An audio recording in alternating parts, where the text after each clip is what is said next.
ఎప్పుడు కూడా నగిరి తెలుగుదేశం పార్టీకి ఎప్పుడు కూడా కంచుకోట. ఇక్కడ నేనేం కొత్త కాదు, ఎన్నోసార్లు వచ్చాను. ఆ రోజు మిత్రులు ముద్దుకృష్ణనాయుడు గారు అనునిత్యం మీకోసం పరితపించాడు, రాత్రింబగళ్ళు కష్టపడ్డాడు. చివరి శ్వాస వదిలే వరకు ముద్దుకృష్ణనాయుడు గారు ఒక ఆదర్శంగా పనిచేశారు. అలాంటి ఆదర్శంగా పనిచేసిన ఒక నాయకుడిని స్ఫూర్తిగా తీసుకుని బాను ఇంకా బెటర్గా చేయాలి. ముద్దుకృష్ణనాయుడు గారు ఇక్కడే చదువుకున్నారు, ఇక్కడే ఉద్యోగం చేశాడు. ఎన్టీ రామారావు గారు పిలిపిస్తే ఆ పిలుపును అందుకుని మొట్టమొదటిసారి రాజకీయాల్లో చేరిన వ్యక్తి, ఎమ్మెల్యేగా పోటీ చేసిన వ్యక్తి ముద్దుకృష్ణనాయుడు గారు. ఈరోజు నెక్స్ట్ లెవెల్లో బానుని అమెరికాకు పంపించాడు. అమెరికాలో చదువుకొని వచ్చాడు. అమెరికా ఇప్పుడే చెప్పాడు, అది ఒక డెవలప్డ్ కంట్రీ, మనం ఇప్పుడిప్పుడే అభివృద్ధి చేస్తున్నాం. అమెరికాలో అనుభవాలు ఇక్కడ సమస్యల్ని క్రోడీకరించి బాను ఒక సమర్థవంతమైన ఎమ్మెల్యేగా పనిచేస్తాడని నేను విశ్వసిస్తున్నా. ఆల్ ది బెస్ట్, మనస్ఫూర్తిగా అభినందనలు. ఈరోజు ఒక పవిత్రమైన కార్యక్రమం. ఏడాది క్రితం స్వర్ణాంధ్ర స్వచ్ఛాంధ్ర ఒక ఉద్యమంగా ప్రారంభించాం. ప్రతి నెల 3వ శనివారం అనగానే నాకు గుర్తొస్తుంది, అక్కడి నుంచి పనిచేయడం మొదలు పెడుతున్నాం. నెలవారీగా ఒక ప్రత్యేకమైన థీమ్తో మీ ముందుకు వస్తున్నాను. ఈ నెల 3వ శనివారం పండుగలు కాబట్టి మళ్ళీ ఈ నెల మిస్ కాకుండా 4వ శనివారం ఈ కార్యక్రమాన్ని పెట్టుకుంటున్నాం. స్వచ్ఛాంధ్ర అనేది ఒక ప్రభుత్వ కార్యక్రమం కాదు, ఈ విషయం మీరు గుర్తుపెట్టుకోవాలి. ఇది మన జీవన విధానం కావాలి. అందుకే నేను కొన్ని కార్యక్రమాలు పెట్టుకున్నాను. ప్రతి నెల 1వ తారీఖు వస్తే పేదల సేవలో నేనే కాదు, ప్రజాప్రతినిధులు, అధికార యంత్రాంగం, ఎన్డీఏ కూటమి నాయకులందరూ కూడా ప్రజాసేవలో మమేకం కావాలి.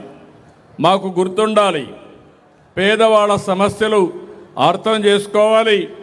మీ సమస్యల పరిష్కారం కోసం అనునిత్యం పనిచేయాలనే ఉద్దేశంతోనే పేదల సేవలో పెట్టాం. ఈరోజు మీరు ఒక్కసారి ఆలోచిస్తే నేను సూపర్ 6 చెప్పాను, అందరూ అసాధ్యమన్నారు. సూపర్ 6ని సూపర్ హిట్ చేసిన ఏకైక కూటమి ఎన్డీఏ కూటమి. ఈరోజు మీలో ఇంత ఉత్సాహం ఉందంటే అందరికీ తల్లికి వందనం వస్తూ ఉంది. స్త్రీ శక్తి కింద ఫ్రీగా బస్సులో ఎక్కడికి కావాలన్నా మా ఆడబిడ్డలందరూ తిరిగే పరిస్థితికి వచ్చారు. అన్నదాత సుఖీభవ సమర్థవంతంగా అమలు చేస్తున్నాం. దీపం 2 కింద 3 సిలిండర్లు ఉచితంగా ఇస్తున్నాం. పేదలందరికీ పింఛన్లు 4,000, 6,000, 10,000, 15,000, సంవత్సరానికి 33,000 కోట్ల రూపాయలు పేదలకిచ్చే ఏకైక ప్రభుత్వం ఒకే ఒక కార్యక్రమం, పెన్షన్ల కార్యక్రమం. అదే సమయంలో 1-2 కాదు, అనేక కార్యక్రమాలతో ముందుకు పోతున్నాం. అయితే ఇక్కడ మీరు గుర్తుపెట్టుకోవాల్సింది, స్వచ్ఛాంధ్ర స్వర్ణాంధ్ర. మనం పీల్చే గాలి స్వచ్ఛంగా ఉండాలి, మన పరిసరాలు పరిశుభ్రంగా ఉండాలి, మనం తాగే నీళ్లు సురక్షితంగా ఉండాలి, తినే తిండి కాలుష్యం లేకుండా మనం తినే తిండి కూడా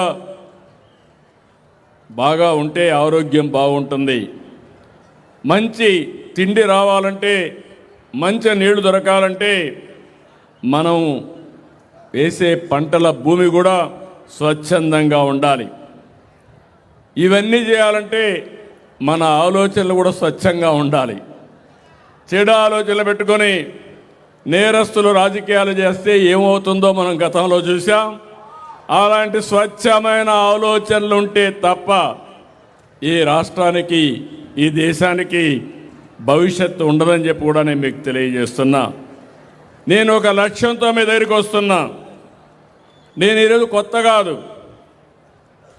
ఈరోజు ఈ కార్యక్రమాన్ని ఇంట్రడ్యూస్ చేసింది మీరు చూస్తే నరేంద్ర మోడీ గారు స్వచ్ఛ భారత్ కార్యక్రమం పెడితే నన్ను చైర్మన్గా పెట్టి 10 మంది ముఖ్యమంత్రులు అధికారులు అందరం కలిసి దీనికి విధి విధానాలు తయారు చేశాం.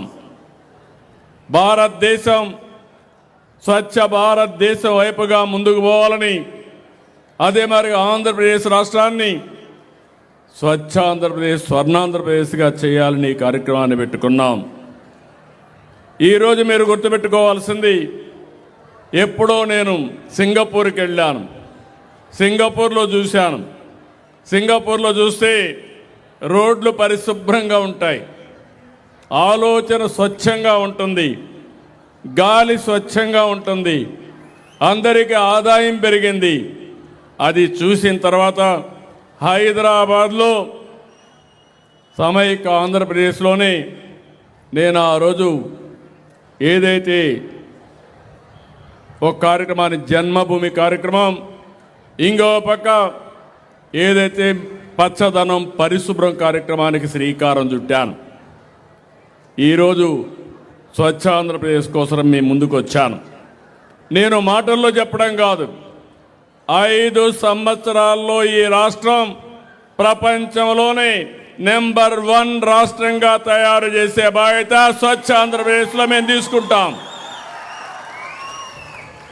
అయితే నేను ఆ మాట అంటే మీరు క్లీన్ చేయండి, మేము రోడ్డు మీద చెత్తేస్తామంటారు. మీరు మనలో ఒక ఆలోచన విధానం రావాలి.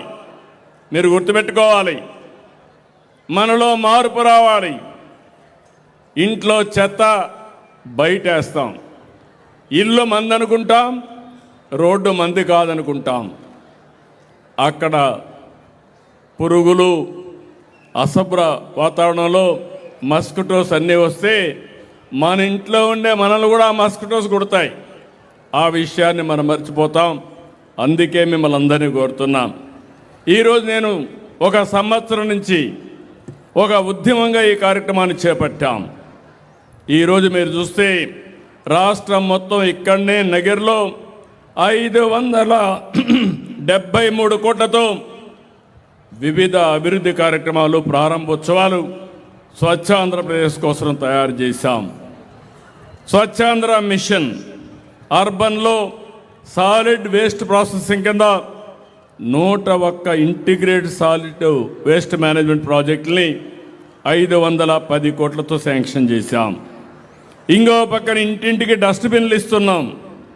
ఇవి కూడా మీరు చూస్తే 2,21,00,000 విలువైన 9,048 హోమ్ కాంపోస్ట్ డస్ట్బిన్స్ ఇచ్చాం. మీకు మీ ఇంట్లో ఉండే పొడి చెత్త, తడి చెత్త మీ ఇంట్లోనే కాంపోస్ట్గా తయారు చేసుకుని అదే సమయంలో అందులో నుంచి మీరు కాంపోస్ట్ ఎరువు తయారు చేసుకుంటే అదనంగా మీకు ఒక 200 రూపాయల ఆదాయం వచ్చే పరిస్థితి వస్తుంది. కుటుంబాల బట్టి ఇది పెరుగుతుంది. ఇంకో పక్క గ్రామీణ ప్రాంతాల్లో చెత్త సేకరణ కోసం స్వచ్ఛ భారత్ మిషన్ కింద 6.7 కోట్లు శాంక్షన్ చేశాం. 200 ఆటోలు ఇచ్చాం, 1,200 ట్రైసైకిల్స్ ఇచ్చాం, 5,000 పుష్ కార్ట్లు ఇచ్చాం. ఇవన్నీ ఇచ్చి కార్యక్రమాన్ని ముందుకు తీసుకుపోతున్నాం. ఇంకొక పక్క పరిశుభ్రత డ్రైవ్ని పోయిన సంవత్సరం నుంచే ప్రారంభించాం. రాష్ట్రం మొత్తం మీరు ఒకసారి చూస్తే గడచిన ప్రభుత్వం 105 లక్షల మెట్రిక్ టన్నులు చెత్తని